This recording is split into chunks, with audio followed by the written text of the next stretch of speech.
Hello friends, இன்றைக்கி நம்ம சொரைக்காய் ஹல்வா எப்படி பண்ணுறதுன்னு பார்க்கலாம்.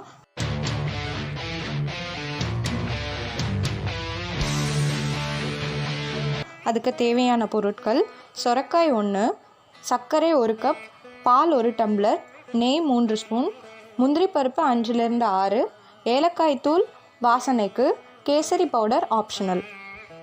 இப்போது ஹல்வா எப்படி செய்கிறதுன்னு பார்ப்போம். முதல்ல சொரைக்காயை நல்லா வாஷ் பண்ணிவிட்டு அதோட தோலையும் சீவிட்டு மேல் பகுதியையும் அடிப்பகுதியும் கட் பண்ணி எடுத்துடலாம். சொரைக்காயில் இருக்கிற விதை பகுதியை கட் பண்ணி எடுத்து போட்டுடலாம். அதுக்கப்புறமா சொரைக்காயை நல்லா திருவி வச்சிடணும். சொரைக்காய் நம்ம உடம்புக்கு பல நன்மைகள் தருது.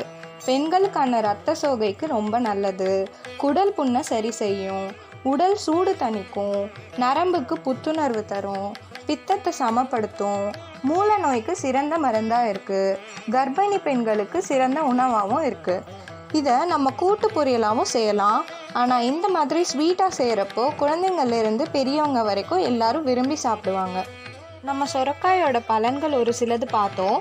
இப்போ நம்ம துருவி வச்ச சொரைக்காயை நல்லா வடிகட்டி பிழிஞ்சு எடுத்துக்கலாம்.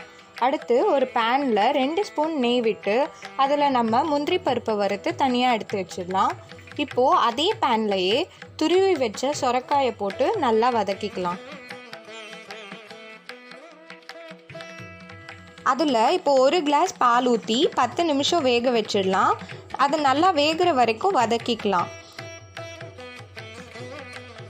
இப்போது 1 கப் சர்க்கரை போட்டு நல்லா மிக்ஸ் பண்ணி விட்டுடலாம். பார்க்க கலர்ஃபுல்லாக இருக்க கொஞ்சமாக கேசரி பவுடரை தண்ணியில் மிக்ஸ் பண்ணி ஊற்றிக்கலாம். கேசரி பவுடர் ஆப்ஷனல் தான். கடைசியாக ஏலக்காய் பொடியும் வறுத்து ஏற்கனவே எடுத்து வச்சுருக்கிற முந்திரி பருப்பையும் அதில் போட்டுடலாம். இறக்கிறதுக்கு முன்னாடி 1 ஸ்பூன் நெய் ஊற்றிட்டு நல்லா மிக்ஸ் பண்ணிவிட்டு அடுப்பை ஆஃப் பண்ணிடலாம். இதுவும் நம்ம சொரைக்காய் ஹல்வா ரெடி.